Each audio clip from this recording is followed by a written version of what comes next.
the great Igbo race. From £20 to billionaires across the globe. If you're in Nigeria or coming down to Nigeria for Christmas and New Year and looking for a secure location to invest and build, say no more. Just come down to Igbo land in Anambra, Enugu, Ebonyi, Niue, Abiriba, Abia, Asaba, Imo, etc. You will never regret your decision to invest in Igbo land. Igbos are blessed, a great and beautiful people. Igbos are currently on a mission to build more industries and factories in every part of Igbo land that will help create more jobs. This Christmas season has become an eye-opener to many investors in Nigeria who didn't know about the great opportunities in Ala Igbo. Time to bring your wealth and investment down to the east. It even seems like it's only Igbo people that are celebrating this Christmas season in Nigeria. Shut down everywhere. Imagine coming from £20 to what we are now. Igbos are seeds of God. We never die but multiply. Igbo land is the most peaceful, beautiful and wonderful region to invest in. Bring your investment and wealth down to the southeast. Invest in Anambra, Enugu, Ebonyi, Niue, Abiriba, Abia, Aweri, Imo, etc. Land is beautiful. I'm proudly Igbo. We're blessed. Anambra, Imo, Abiriba, Enugu, Ebonyi, just name it. Christmas choke everywhere in the southeast. Igbo land will continue to flourish.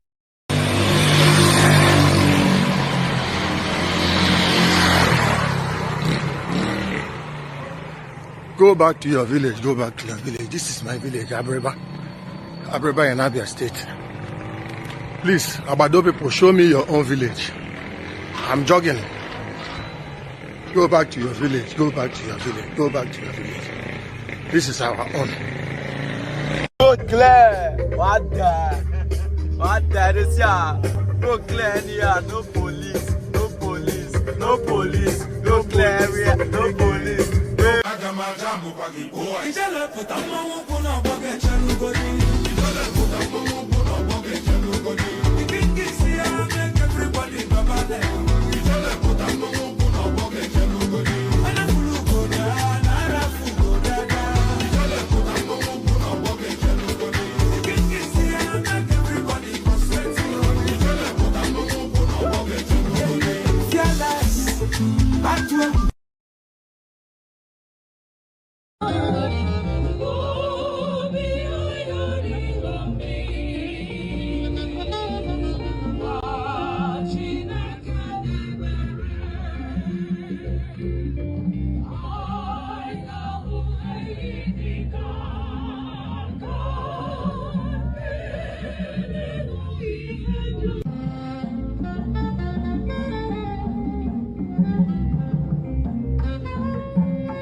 Imoka. Hey. Oje Bare Omon. What?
Chief Sobu Meta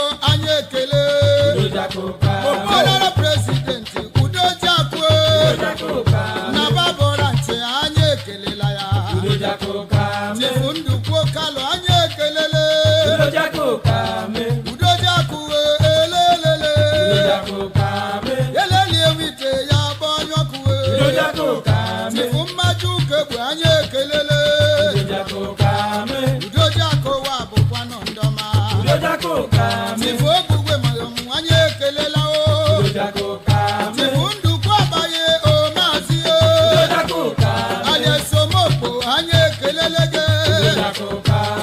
Udojako wa mkwano ndoma. Tifojuku obusu anye ekelele. Tifojwe vokalo anye ekelele. Edebo. Tifuki wana aparizuka e. Moki jebendi anye ekelele. Tifeteme nana kalu ekelele. Aretuska pepa mila anye ekelele.